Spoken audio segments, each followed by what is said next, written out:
Vous êtes sur le Journal des résolutions, avec un nouvel épisode, le Journal des résolutions, dans le cadre de Minuit à Bali. Minuit à Bali, c'est le podcast sur le changement de vie, petit ou grand, il nous concerne tous. Tout est impermanence et nous devons essayer d'explorer, de comprendre, d'évoluer avec ces changements. Et ce que vous propose Minuit à Bali, entre autres, avec ce Journal des résolutions qui dure donc 31 jours, 31 résolutions, que pour prendre ou ne pas prendre, bien sûr. C'est pas une obligation, je ne suis pas un gourou, mais en tout cas vous faire réfléchir sur des choses sur lesquelles vous n'avez pas forcément posé votre esprit. Et aujourd'hui, je vais vous parler un petit peu de cette notion d'usure psychologique et physique que l'on peut avoir par rapport à une société. Donc la société, je précise, dans une entreprise dans laquelle vous pouvez travailler.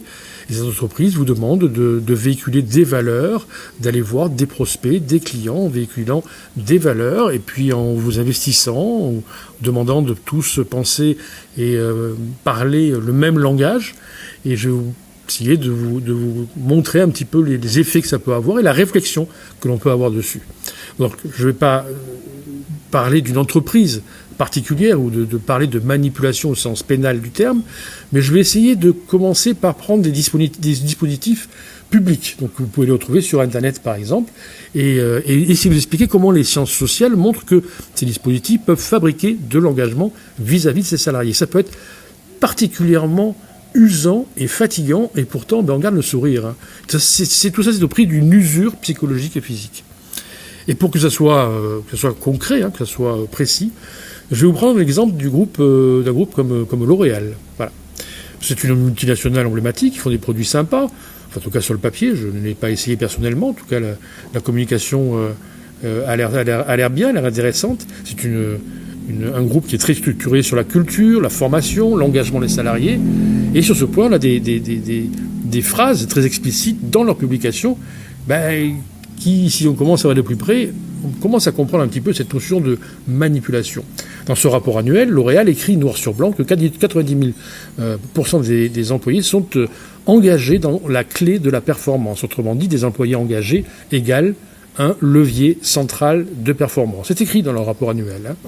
Il explique aussi créer un environnement inspirant, inclusif, people-centric et investir fortement dans les outils du développement des talents. Regardez bien cette phrase. Il crée un environnement inspirant, inclusif et qui développe des talents. Et on se dit, mais qu'est-ce que ce sont des gens bien? Ils développent les talents. Voilà une bonne idée, ça. C'est très bien. Et L'Oréal formule cette mission très enveloppante en disant, on va créer des mouvements de beauté dans le monde. Et on lit dans leur reporting, vis-à-vis des RH et des RSE, on voit des mécanismes très modernes, par exemple des enquêtes d'engagement, ça s'appelle Pulse, intégrées au pilotage, des programmes massifs de formation, voilà, qui sont qui ont des titres livrés à plus de 34 000 employés en 2023, parmi d'autres programmes suivis par des dizaines de milliers. Et là, c'est pas les produits eux-mêmes, on parle bien des salariés qui sont formés, j'ai presque envie de dire, pour être heureux. Des dispositifs de conversation performantes régulières, des connects. On va reprendre les salariés en leur demandant, avec des phrases particulières, des approches particulières, étudiées, bien évidemment, par rapport à la science sociale, la science comportementale, pour vérifier les performances régulières. Et puis une ingénierie de culture d'entreprise assumée. Et là, certains diront, on peut le comprendre, ok, c'est juste une bonne politique RH.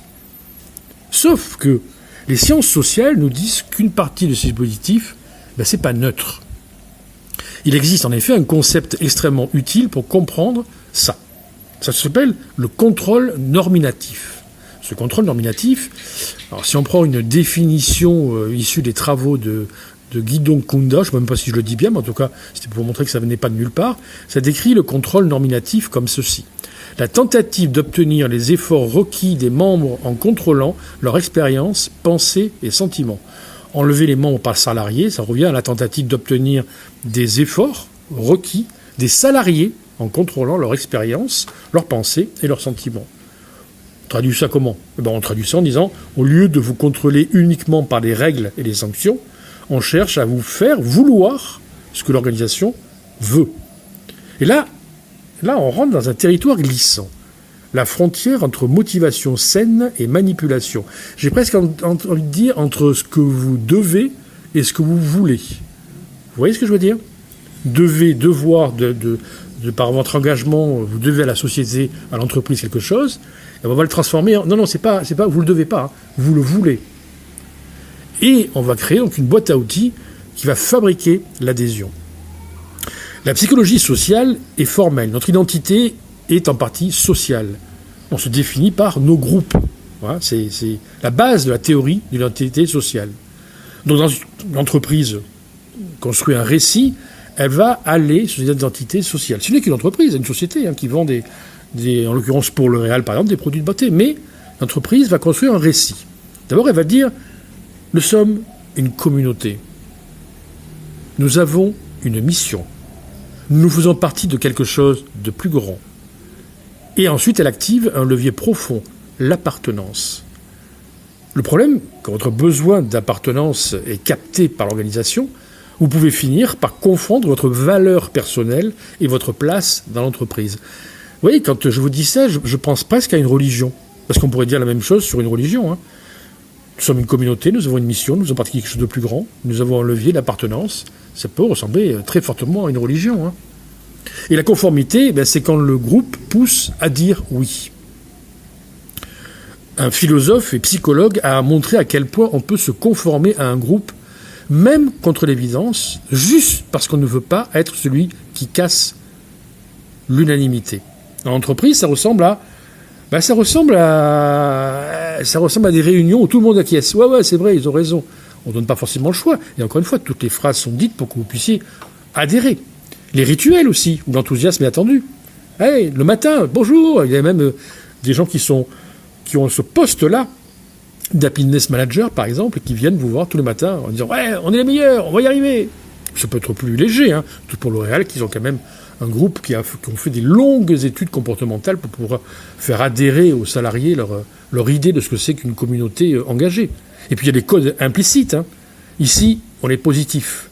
Ici, on est engagé. Ici, on se dépasse. Ah oui, quand le groupe dit oui, si dans le code implicite de votre société, qui ne sera pas, encore une fois, je ne veux pas accuser L'Oréal tout particulièrement, donc il peut être d'autres grosses sociétés, si vous entendez, ici on est positif, vous n'avez pas levé la main, dire non, moi je ne suis pas d'accord. Vous allez dire oui, effectivement, oui, on est engagé. Oui, on se dépasse, bien sûr. C'est pas forcément dit, mais c'est senti. Et l'autorité dit, si la hiérarchie le dit, c'est que c'est juste. Milgram a montré à quel point l'autorité peut obtenir de l'obéissance, même quand ça met les gens en tension morale. Dans l'entreprise, l'autorité est plus douce. C'est pas du 450 volts, c'est la stratégie du COMEX. C'est notre standard. C'est comme ça qu'on réussit. Et vous, vous adaptez, parce que vous n'avez pas forcément le temps de réfléchir à ce qu'on vous dit. Puis les phrases sont belles, encore une fois. Nous pensons positif, nous sommes unis dans une belle morale, dans un beau message. Pourquoi aller contre, après tout ? On a déjà eu du mal à trouver du boulot. Vous voyez ce que je veux dire ? L'engrenage de l'engagement. Et c'est ce qu'on appelle le pied dans la porte, vous le connaissez. Friedman et Fraser ont popularisé une mécanique simple, obtenir un petit oui qui augmente la probabilité d'un grand oui. Donc le coup du pied dans la porte. En entreprise, ça veut dire quoi ? Ça veut dire participer à l'atelier culture qu'on a créé. Puis ensuite, on va dire soyez l'ambassadeur de notre produit. Puis ensuite, prenez un projet de plus. Puis ensuite, soyez plus disponible. Et puis une fois que vous avez fait tout ça, vous allez dans l'atelier culture, on va vous expliquer ce que c'est que la culture d'entreprise. Ensuite, on va dire, mais disons, vous avez compris, vous avez suivi cet atelier, super, vous êtes ambassadeur maintenant. Ah ouais, puis si vous êtes ambassadeur, vous pouvez prendre un petit projet de plus. Ce projet-là, il correspond bien. J'aime bien le visage que vous avez. Vous voyez, quand je vous en parle, vous allez le sourire. Et soyez plus disponible, soyez disponible.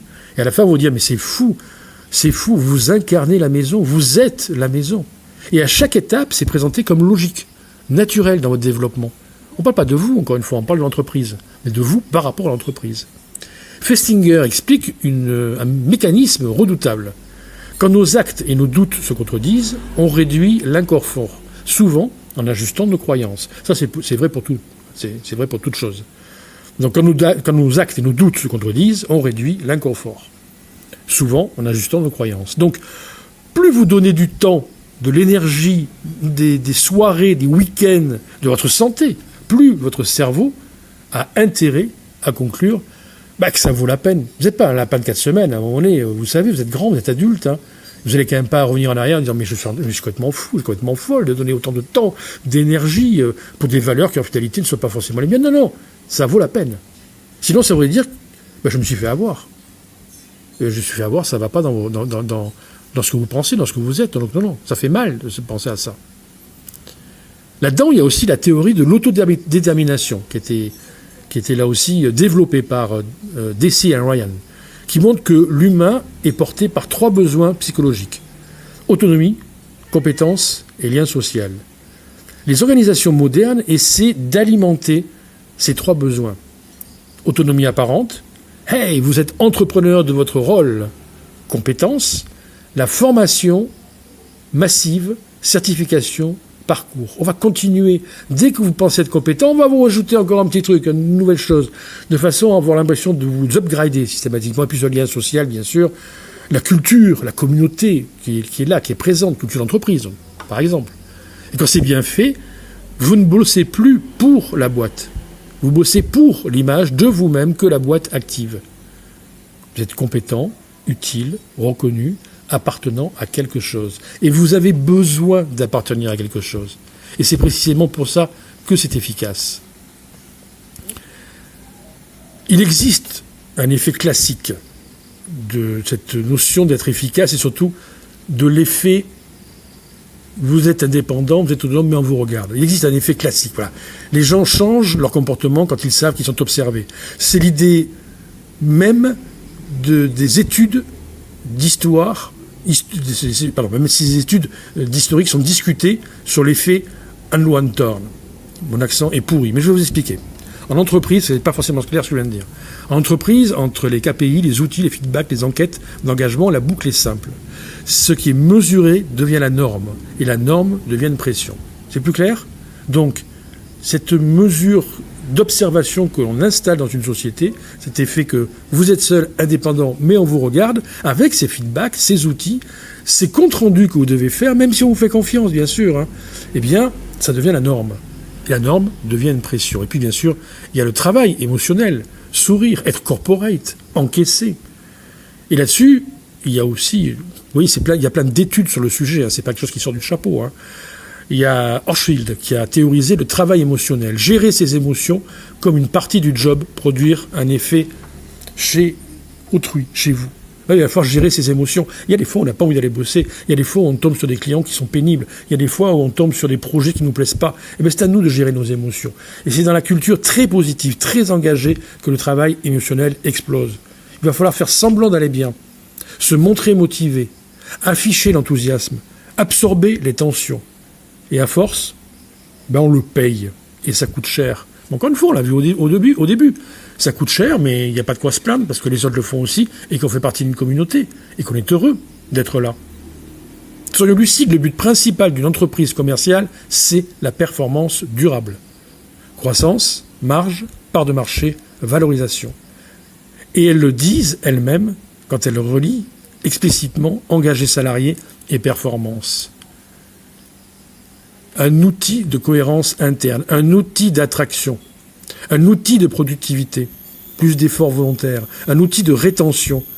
On reste par loyauté, identité, et parfois même un outil de contrôle aussi.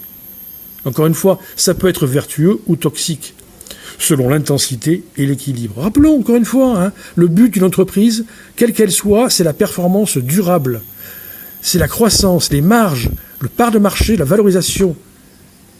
Et elles le disent elles-mêmes dans leur rapport. Engagement salarié égale performance. Si vous recherchiez une valorisation de vous-même, si vous vouliez être reconnu pour ce que vous faites, allez dans une association, allez dans un club, le club des 5, j'en sais rien. Mais c'est pas dans une entreprise que vous obtiendrez ça, parce que tout est déjà préparé.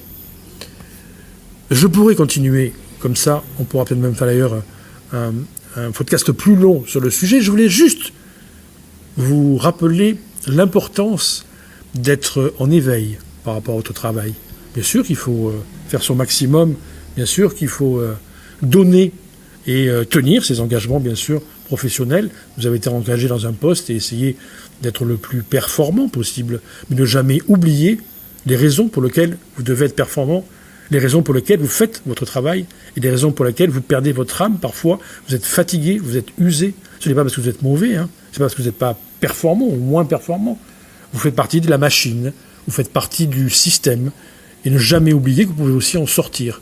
Ce n'est pas forcément la résolution aujourd'hui que vous devez prendre, de sortir de la machine, mais au moins être conscient de ça et ne pas être dupe quand vous allez à un entretien justement pour savoir si vous avez atteint vos objectifs, si vous êtes bon dans votre travail, si tout ça sera fait avec des mots très corporate pour vous dire qu'il faut travailler encore plus, que vos objectifs sont encore peut-être pas encore atteints, mais jamais on vous dira « Stop, c'est bon, nickel, c'est réussi, c'est génial, tiens, on va t'augmenter, bravo, comment tu te sens, tiens, on va t'offrir un week-end, mais qui n'a rien à voir avec l'entreprise. » Non, tout aura un rapport avec les valeurs, les objectifs de l'entreprise. Et comme nous venons de le voir ensemble, c'est un engagement salarié et les performances, parce que tout est lié à la performance durable, croissance, marge de marché, valorisation. Et vous remarquez là-dedans, dans la liste, qu'il n'y a pas votre plaisir, votre bonheur, votre développement personnel, tout ça, ça n'est pas prévu. Et si développement personnel il y a, c'est uniquement dans le cadre de l'entreprise qui vous emploie. Voilà, petit non, pas du tout petit, un long épisode, j'avais envie de le faire. Et je sais que certaines personnes qui écoutent cet épisode se sentiront concernées. Et je vous rappelle que je peux vous accompagner dans ces changements de vie ou comprendre ce qui vous entoure encore mieux, encore plus facilement, vous adapter. Donc n'hésitez pas à me contacter. Je sais que certaines personnes ne vivent pas forcément bien tout ça et qu'elles sont un peu perdues, mais c'est un petit peu normal parce que si vous compreniez tout ce qui vous entoure, peut-être que vous feriez différemment. Allez, on se retrouve demain. N'oubliez pas les témoignages, d'aller sur Facebook et puis on va continuer avec un nouveau sujet demain. Je ne l'ai pas encore choisi. Allez, tiens, je vais aller le préparer maintenant et à très vite pour un prochain épisode quand il sera minuit à Bali.